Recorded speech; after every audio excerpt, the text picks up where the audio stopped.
সংসারের প্রতি ভালোবাসা থাকলে তবেই গুছিয়ে কাজ করা যায়। ঝড়ের কারণে বাগানটা নষ্ট হয়ে গেল। রাধে রাধে বন্ধুরা, কেমন আছো তোমরা সবাই? আশা করি ভীষণ ভালো আছো, আমরাও খুব ভালো আছি। আজকে হচ্ছে শনিবার। গুড মর্নিং সবাইকে, তোমাদের সাথে নিয়ে আজকের ব্লগটা শুরু করছি। আজকে সকালটা শুরু করলাম কিভাবে বুঝতেই পারছো তোমরা।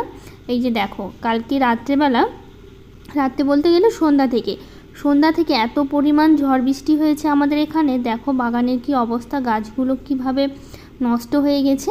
তো এখন আর কি করব, হয়ে গেলে কিছু করার নাই, কারণ প্রকৃতি তো আমাদের হাতে থাকে না। তো যেটা হওয়ার সেটা তো হয়ে গেছে। এখন চেষ্টা করছি যদি পারি গাছগুলোকে একটু বাঁচিয়ে তোলার, সেই চেষ্টাই চালাচ্ছি এখন। দেখো সবগুলো গাছ কিভাবে মাটিতে একদম লুটিয়ে পড়েছে। দেখে সকালবেলা এত মনটা খারাপ হচ্ছিল, ঘুম থেকে উঠে দেখি এই অবস্থা। এত মন খারাপ হচ্ছিল কি বলবো। আর এত পরিমাণ ঝড় বৃষ্টি হয়েছে, দেখো আকাশের কি অবস্থা। এখনও মেঘ করে আছে, এখনও বৃষ্টি হবে মনে হচ্ছে। দেখো একদম পুরো অন্ধকার, এখনও পর্যন্ত মনে হচ্ছে যে বৃষ্টি, আবার ঝড় বৃষ্টি শুরু হবে। তো যাই হোক, কি করা যাবে এখন হয়ে গেলে। তো চেষ্টা করছি গাছগুলো একটু সোজা করার। আর এই যে পা দিয়ে চেপে চেপে দিচ্ছি। আসলে সবগুলো গাছে তো এখন আর সম্ভব নয় যে এই লাঠি বেঁধে বেঁধে দেবো, অত লাঠি পাবোই বা কোথায়। তো যে কটা পারলাম দুই একটা লাঠি একটু বেঁধে বেঁধে দিলাম। আর এই জবা ফুলের গাছটাও হেলে পড়েছিল, সেটাও হচ্ছে একদম সুন্দর করে বেঁধে দিলাম। আর এই যে দেখো, এই যে নয়নতারার গাছগুলো কি অবস্থা হয়েছে একদম। তো এটা তো লাঠি দেওয়াই ছিল, তো ভাবলাম একটু শক্ত করে টাইট করে বেঁধে রাখি। এত মনটা খারাপ হচ্ছিল বাগানের অবস্থা দেখে। তোমরাও তো বলো কত সুন্দর আমার বাগানটা, তোমাদের ভীষণভাবে পছন্দ। তো এই হচ্ছে অবস্থা দেখো বাগানের। এখন কিছু করার নেই, কি করা যাবে হয়ে গেলে এরকম। আর আজকে ঘুম থেকে উঠতে না অনেকটা দেরি করে উঠেছি জানো তো, 7টার দিকে ঘুম থেকে। সকালবেলায় ঘুম ভেঙেছে, সকাল সকাল বৃষ্টি হচ্ছিল আর এত সুন্দর ঠান্ডা হাওয়া ছিল। তো অনেকক্ষণ শুয়ে থাকাই হয়েছে। শুয়ে থাকা বলতে গেলে ঘুম তো ভেঙে গেছে অনেক আগে, যেরকম যে টাইমে ঘুম ভাঙে একটা তো অভ্যাস হয়ে গেছে। তো সেই টাইমে ঘুমটা ভেঙেছে, কিন্তু সকালবেলা উঠে জানলা দিয়ে যখন দেখছিলাম না বাগানের এরকম, মানে তখন মনটা এত খারাপ হচ্ছিল। তো অনেকক্ষণ ধরে জানলাতে বসেই ছিলাম, জানলা দিয়ে বসে দেখছিলাম আর মনটা খারাপ করছিলাম। তো এখন মন খারাপ করে কি করব হয়ে গেছে এখন। তো ভাবলাম তাহলে সেগুলো উঠে একটু এখন বাঁধি এগুলো গাছগুলো। তো 7টা থেকে আজকের কাজটা শুরু করছিলাম। তো এদিকে এখনও পর্যন্ত বাইরে হাওয়া দিচ্ছে, ঠান্ডা হাওয়া একদম। আর তো একদম মেঘলা মেঘলা করছে, পুরো অন্ধকার হয়ে আছে। তো যাই হোক, এখন সকালবেলার বাসি কাজগুলো তো করতে হবে। আর লাইন নেই আমাদের এখানে, সেই কালকে সন্ধ্যাবেলা লাইন গেছে, এখনও পর্যন্ত লাইন আসেনি। সারা রাতেও লাইন আসেনি, সকালবেলা তো এখন 7টা সাড়ে 7টে বেজে গেল, তখনও মানে এখনও লাইন আসেনি। তো কালকে না এত পরিমাণ বৃষ্টি হয়েছে, মানে এবার এই গরমে যতদিন বৃষ্টি হয়েছে, যতবার বৃষ্টি হয়েছে, মানে আজকে মানে কালকের মতো সেরকম একদিনও হয়নি, এত পরিমাণে ঝড় বৃষ্টি হয়েছে। আমাদের এখানে তো একজনের জানো তো 2টো গাছ ভেঙে পড়েছে ঝড়ের কারণে। কারণ এবার এখনও পর্যন্ত আমাদের এখানে সেরকম ঝড় হয়নি, এই প্রথম এরকম ঝড়টা হলো। প্রতি বছর হালকা পাতলা ঝড় হয়েই যায়, কিন্তু এবার এখনও ঝড় হয়নি। তো এই প্রথম ঝড় হলো, তো একদম পুরো পাতা একদম দেখতেই পাচ্ছ। তো পুরো রাস্তাটা, মানে আমাদের বাড়ির সামনে যতটা রাস্তা আছে ওইটা পুরোটা একদম ঝাড় দিয়ে দিলাম, ঝাড় দিয়ে ভালো করে পরিষ্কার করে দিলাম। আর কালকে জানো তো কী হয়েছে, একদম ছাদের পাতাগুলো পড়ে না পাইপটা আটকে গেছিলো। পুরো ছাদের জলগুলো কি করেছে বলো তো, সিঁড়ি দিয়ে একদম ঘরের মধ্যে চলে এসেছিলো, মানে একদম ডাইনিংয়ে একদম পড়ছিল জলগুলো, ছাদের জলগুলো। তারপরে বাবানের পাপা সেই ঝড় বৃষ্টির মধ্যে ছাতা মাথায় নিয়ে ছাদে গিয়ে তারপরে সেই পাতাগুলো সরালো। সরানোর পরও একটু থামছে, মানে একটু জল পড়াটা কমছে। তারপর একটু পরে আবারও গিয়ে কি হয়েছে বলো তো, আবারও সেই পাতাগুলো পড়ে আবারও সেই পাইপটা আটকে যাচ্ছিল। আর সব জলগুলো, ছাদের জলগুলো আমাদের ঘরের মধ্যে নামছিল। তো এইভাবে বালতি পেতে রেখেছিলাম অনেকক্ষণ, তো তবু হচ্ছিল না, কারণ জলগুলো তার এক জায়গায় পড়ছে না, একদম ছিটিয়ে ছিটিয়ে পড়ছে। তো ওর বাবানের বাবা বারবার সে ছাতা নিয়ে যাচ্ছিল, আমার তো ভীষণ ভয় করছিল, বারবার মানা করছিলাম যেতে হবে না, থাক পড়তে দাও। এই ঝড়ের মধ্যে কি বাইরে বেরোনোটা একদমই উচিত নয়। তারপরও বাবানের পাপা গিয়ে সেই পাতাগুলো হচ্ছে সরাচ্ছিল, সরিয়ে তারপরে হচ্ছে দেওয়ার পর তারপরে হচ্ছে এরকম মানে জল পড়াটা একটু কমেছিল। তারপরেও একদম ছাদ ভরে গিয়ে জলগুলো বেরিয়ে আসছিলো সিঁড়ি দিয়ে। তো ওইদিকে কাজটা সেরে তারপরে স্নান করেছি, স্নান করে পুজো দিয়েছি। আর তো লাইন নেই, তার জন্য পুজোর ঠাকুর ঘরের ভিডিওটা করতে পারিনি, লাইন থাকলেও করতাম। তো ইনভার্টারে তো একটা লাইট তো জ্বলে, ওই একটা লাইটে না হতে চায় না, মানে অল্প আলো দেয় তো। তো সেই জন্য হচ্ছে ভিডিওটা বেশ ভালো হয় না দেখে আর করলাম না। পুজো সেরে তারপরে রান্না বসালাম। আজকে হচ্ছে শনিবার, ছুটি আছে, বাবানের শুধু পরীক্ষা আছে। বাবানের পাপার আজকে ছুটি আছে, বাবানের পাপাই আজকে যাবে বাবানকে হচ্ছে দিতে আবার নিয়ে আসতে, দুটোই করবে আর কি। সব সময় তো বাবানের পাপা দিয়ে আসে আর আমি গিয়ে নিয়ে আসি। তো আজকে যেহেতু বাড়িতে আছে আমাকে আর বেরোতে হবে না, ওই গিয়েই কী করবে, দিয়ে আসবে নিয়ে আসবে, দুটো কাজই করবে। তো আজকে একটু যেহেতু শনিবার নিরামিষ, তো একটু পুঁই শাক কেটে নিলাম আর হচ্ছে কয়েকটা ডাঁটা তুলে নিলাম। ঘরে কিছুটা সবজি আছে, সব রকমের দুটো একটা করে সবজি আছে, তো ভাবলাম সব সবজি দিয়ে একটা তরকারি করে নেবো। আজকে নিরামিষ দিন, আর কি বা করতে পারি।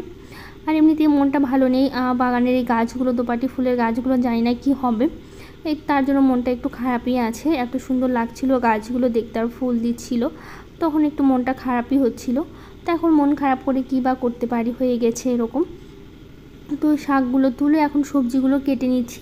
এই তো আলু, বেগুন, তারপর হচ্ছে ঝিঙে ছিল, তারপর চিচিঙ্গা, তারপর হচ্ছে বেগুন তো গাছেরই, আর স্কোয়াশ ছিল। তো ভাবলাম সব কিছু দিয়ে একটা তরকারি করে নেবো আর কি, সব সবজি দিয়ে। আর পুঁই শাকটা তুলে নিয়ে আসলাম বাগান থেকে, তো সবজির মধ্যে পুঁই শাকটা দিলেও কিন্তু বেশ খেতে ভালো লাগে। তো সেই জন্য পুঁই শাকটা নিয়ে আসলাম কেটে। অনেক দিন ধরে পুঁই শাক লাগিয়েছিলাম, কিন্তু সেরকমভাবে মানে ভালো হচ্ছিলো না আর কি, ডালপালা সেরকম ছাড়ছিল না। তো দেখলাম কয়েকটা ডাল বেরিয়েছে, তো ভাবলাম সেখান থেকে দুটো ডাল কেটে নিয়ে আসি। সেরকম করে তো পুঁই শাক খাওয়া হয় না আমাদের, মানে সেরকম হয়নি দেখে খাওয়া হয় না। তো অনেক হলে তো মাঝে মধ্যে খাওয়া হতো, তো দেখলাম ভালোই কয়েকটা ডাল বেরিয়েছে।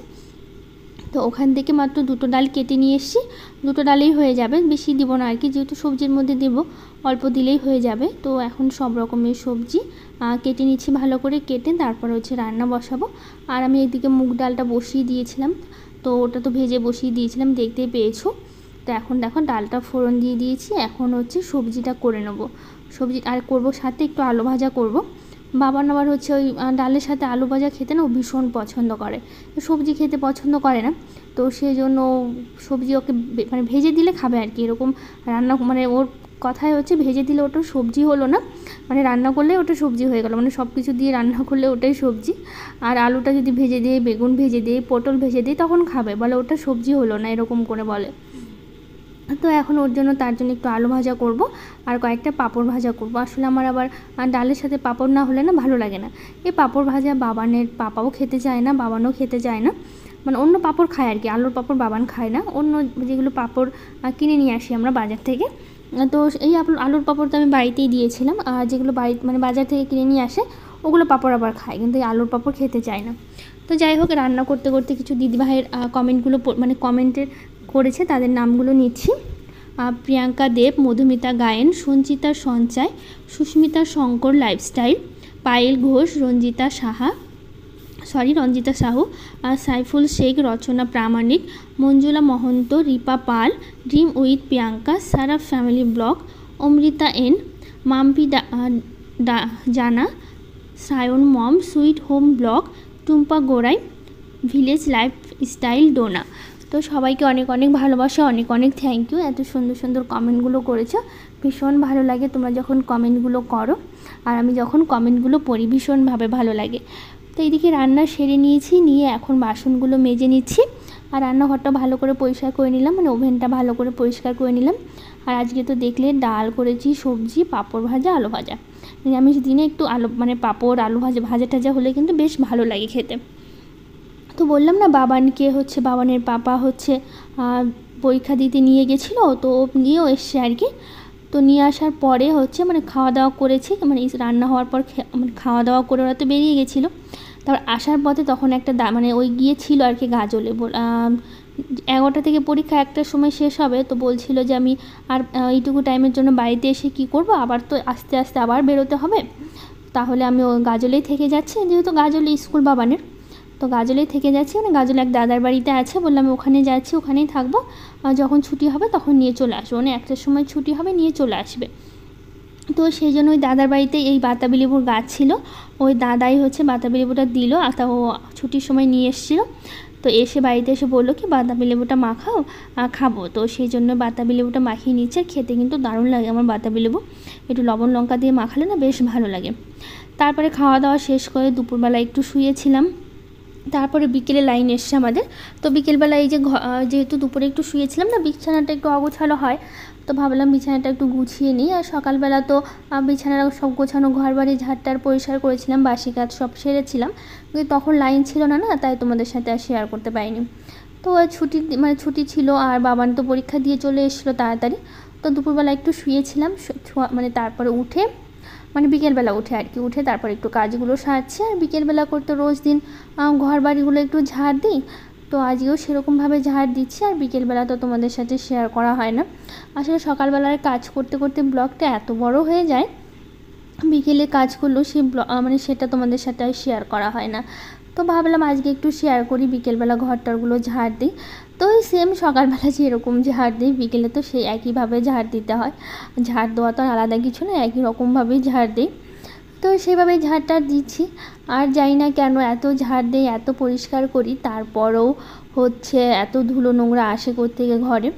তো আমাদের এখানে তো লাইন আসছিল না, তারপর আমাদের এই পাড়া থেকে না সবার বাড়ি থেকে টাকা তুলেছে, টাকা তুলে তারপর লোক এনে তারপরে লাইনটা ঠিক করেছে আর কি।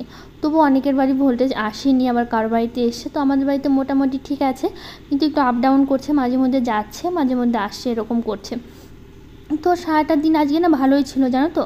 তারপরে সন্ধ্যাবেলা সন্ধ্যার দিক থেকে আবার সেই কী পরিমাণ বৃষ্টি শুরু হয়েছে আমাদের এখানে। আজকে যেহেতু শনিবার, তো আজকেই তো ভাদ্র মাসের শেষ শনিবার, তো অনেকে নারায়ণ পূজা দেয়। তো আমাদের এখানে আজকে পুজোর একটা নেমন্তন্ন ছিল, আমাদের বাড়ির কয়টা বাড়ির পরে, তো সেখানে গেছিলাম। কি বৃষ্টি, প্রসাদ খেতে গিয়ে। তারপর আমাদের বাড়ির কাছে এক জায়গায় বাৎসরিক পুজো হচ্ছিলো, তো ওখানে আমি আর যাইনি, বাবানের পাপাই গেছিলো। তো ওখান থেকে আমার জন্য একটু খিচুড়ি নিয়ে এসেছিলো। তো আমি বলেছিলাম যে আমি যাবো না, এই বৃষ্টির মধ্যে একদম ইচ্ছে করছে না। তো বাবানের পাপা গেছিলো, বাবান গেছিলো, ওরা প্রসাদ খেয়ে। তো আমি বললাম তুমি আমার জন্য একটু নিয়ে এসো, তাতেই হবে। তো সেই জন্য ওই আমার জন্য একটু নিয়ে এসেছিলো। তো যাই হোক, আজকের ব্লগটা এখানেই শেষ করছি। ভালো লাগলে একটা লাইক, শেয়ার, কমেন্ট করে দিও, আমার চ্যানেলটাকে সাবস্ক্রাইব করে দিও। আজকের